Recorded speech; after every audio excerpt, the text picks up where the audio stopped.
पुरुषोत्तम मास अधिक मास के महात्म का 18वां अध्याय। नारद जी बोले, हे तपोनिधि, उसके बाद साक्षात भगवान वाल्मीकि मुनि ने राजा दृढ़धनवा को क्या कहा सो आप कहिए।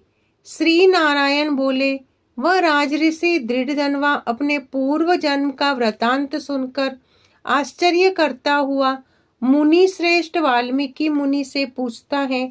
दृढ़धनवा बोला, हे ब्राह्मण, आपके नवीन नवीन सुंदर अमृत के समान वचनों को बारंबार पान करके भी मैं तृप्त नहीं हुआ हूँ, इसलिए पुनः उसके बाद का वृतांत कहिए।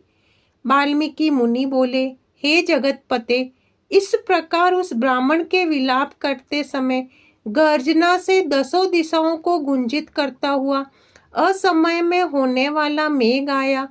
पर्वतों को कपाने के समान तीक्ष्ण स्पर्शों वाला वायु बहने लगा और बिजली अत्यंत चमकती हुई अपनी आवाज से 10 दिशाओं को पूर्ण करती हुई इस तरह 1 मास तक वृष्टि हुई, जिस जल से पृथ्वी भर गई, परंतु पुत्र शोक रूप अग्नि के ताप से संतप्त वह ब्राह्मण कुछ भी नहीं जान सका, न तो जलपान किया और न ही भोजन किया।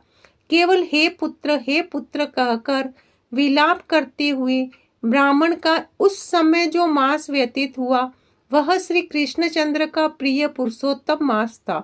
सो न जानते हुए उस ब्राह्मण को पुरुषोत्तम मास का सेवन हो गया। उस पुरुषोत्तम मास के सेवन से अत्यंत प्रसन्न नूतन मेघ के समान श्याम वर्ण वनमाला से भूषित हरि भगवान स्वयं प्रकट हुए। जगत के नाथ हरि भगवान के प्रकट होने पर मेघ समूह गायब हो गया।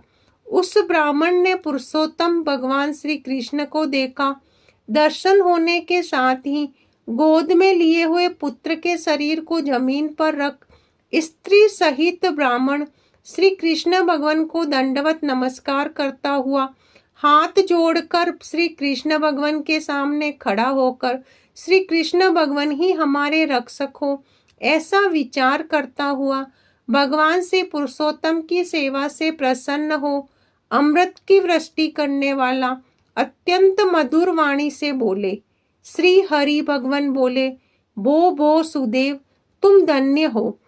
इस समय आप भाग्यवान हो। तुम्हारे भाग्य के वर्णन करने में त्रैलोक्य में कौन समर्थ है। हे वत्स, हे तपोधन, जो तुम्हारा होने वाला है उसको हम कहेंगे, तुम सुनो। हे ब्राह्मण, 12,000 वर्ष की आयु वाला पुत्र तुमको होगा। उसके बाद तुमको पुत्र से होने वाले सुख में संदेह नहीं है। हे द्विजातम, प्रसन्न मन से मैंने ये पुत्र तुमको दिया है। हमारे प्रासाद से होने वाले तुम्हारे पुत्र सुख को देखकर हे द्विजोतम, देवता, गंधर्व और मनुष्य लोग पुत्र सुख की इच्छा रखने वाले होंगे। इस विषय में तुमसे प्राचीन इतिहास में कहूंगा, जिस इतिहास को पहले मार्कंडेय मुनि ने राजा रघु से कहा था। प्रथम कोई श्रेष्ठ मन वाले धनुर नामक मुनीश्वर लोगों को पुत्र रूप मानसिक चिंता से जले हुए देखकर दुखित हुए और अमर पुत्र की इच्छा करके दारुण तप करने लगे।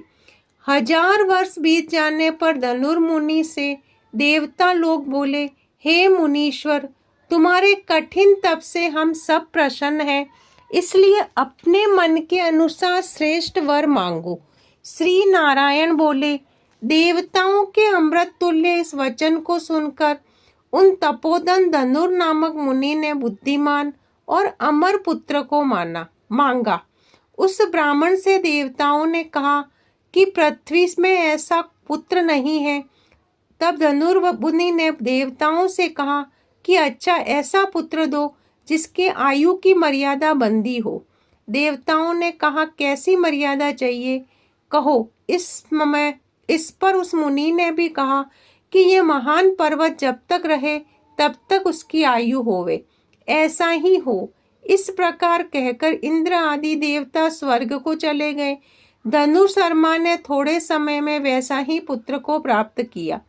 उस मुनि का पुत्र आकाश में चंद्र के समान बढ़ने लगा। 16वें वर्ष में होने पर मुनीश्वर ने पुत्र से कहा, हे वत्स, ये मुनि लोग कभी भी अपमान करने योग्य नहीं है। इस तरह शिक्षा देने पर भी उस पुत्र ने मुनियों का अनादर किया। आयु की मर्यादा के बल से उन्मत्त उसने ब्राह्मणों का अपमान किया। किसी तरह परम क्रोधी महिष नामक मुनि ने विधि से शुभ फल देने वाले सालग्राम शिला का पूजन किया। उसी समय उस बालक ने वहां आकर सालग्राम की शिला को जल्दी से लेकर अपनी चंचलता के कारण हंसता हुआ पूर्ण जल वाले कूप में छोड़ दिया। क्रोध से युक्त दूसरे काल रुद्र के समान महिष मुनि ने उस धनुर्मुनि के पुत्र को शाप दिया कि यह अभी मर जाए, परंतु उसे मृत हुए न देखकर मन में मृत्यु के कारण का ध्यान किया। देवताओं ने उस धनुर्मुनि के पुत्र को निमित आयु वाला बनाया है। इस तरह चिंता करते हुए महिष मुनि ने लंबी सांस ली, जिससे कई कोटि महिष पैदा हो गए और उन महिषों ने पर्वत को टुकड़ा टुकड़ा कर दिया। उसी समय मुनि का अत्यंत दुर्मद लड़का मर गया। धनुर्मुनि ने अत्यंत दुख से बार बार विलाप किया। बाद अनेक प्रकार विलाप कर पुत्र के शरीर को लेकर पुत्र के दुख से अत्यंत पीड़ित हो चिता की अग्नि में प्रवेश किया। इस प्रकार हठ से पुत्र प्राप्त करने वाले कहीं भी सुख को नहीं पाते हैं। हे तपोधन, गरुड़ जी ने तो यह जो पुत्र दिया है, इससे संसार में तुम प्रशंसनीय पुत्रवान होगे। हे अनग, मैंने प्रसन्न होकर पुरुषोत्तम के महात्म से इस पुत्र को चिरस्थायी किया है। ये तुमको सुख देने वाला हो। पुत्र के साथ सर्वदा ग्रस्त आश्रम के सुख को भोगने के बाद तुम ब्रह्मलोक को जाओगे। वहां उत्तम सुख देवताओं के वर्ष से 1000 वर्ष पर्यंत भोग कर पृथ्वी पर आओगे। हे द्विजोत्तम, यहाँ तुम चक्रवर्ती राजा होंगे। दृढ़धनवा नाम से प्रसिद्ध तथा सेना सवारी से युक्त हो 10,000 वर्ष पर्यंत पृथ्वी के राजा का सुख भोगोगे। इंद्र के पद से अधिक अखंड बल और ऐश्वर्य होएगा। उस समय ये गौतमी स्त्री पटरानी होएगी। नित्य पति सेवा में तत्पर और गुणसुंदरी नाम वाली होगी। राजनीति विशारद तुमको 4 पुत्र होंगे और असुंदर मुख वाली महाभागा सुशीला नाम की कन्या होगी। हे महाभाग, सूरों और असुरों को दुर्लभ संसार के सुखों को भोगकर तुम संसार रूपी समुद्र के पार करने वाले विष्णु भगवान को जब भूल जाओगे, तब हे विप्र, उस समय वन में ये तुम्हारा पुत्र सुख पक्षी होकर वटवृक्ष के ऊपर बैठकर वैराग्य पैदा करने वाले श्लोक को बार बार पढ़ता हुआ तुमको इस प्रकार बोध कराएगा। सुख पक्षी के वचन को सुनकर दुखित मन होकर घर आओगे। संसार के विषय सुख को छोड़कर चिंता रूपी समुद्र में मग्न हे भूसुर, तुमको वाल्मीकि मुनि आकर ज्ञान कराएंगे। उनके वचन से निसंदेह हो संसार को छोड़कर हरि भगवान के पद को दोनों स्त्री पुरुष तुम जाओगे, जो कि पद आवागमन से रहित कहा गया है। इस प्रकार महाविष्णु के कहने पर वह ब्राह्मण बालक उठ खड़ा हुआ। वे दोनों स्त्री पुरुष ब्राह्मण पुत्र को उठा देखकर अत्यंत आनंदित हो गए। सब देवता लोग भी संतुष्ट होकर पुष्पों की वर्षा करने लगे। सुखदेव जी ने भी श्री हरि को और माता पिता को प्रणाम किया। उस ब्राह्मण को पुत्र के साथ देखकर गरुड़ जी भी अत्यंत प्रसन्न हुए।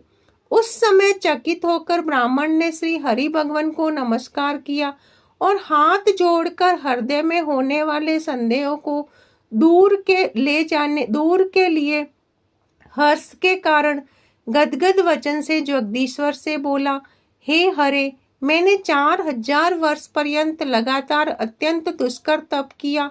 उस समय मेरे को आपने वहां आकर जो कठोर वचन कहा कि हे वत्स, हमने अच्छी तरह देखा है। इस समय तुमको निश्चय पुत्र नहीं है। हे हरे, उस वचन का उल्लंघन कर मेरे मृत पुत्र को जीवित करने का कारण क्या है, सो आप कहिए। इति श्री वृद्ध नारायण दीय पुराणे पुरुषोत्तम मास महात्म्ये अष्टादशो अध्याय। श्री हरि शरणम। राधे राधे।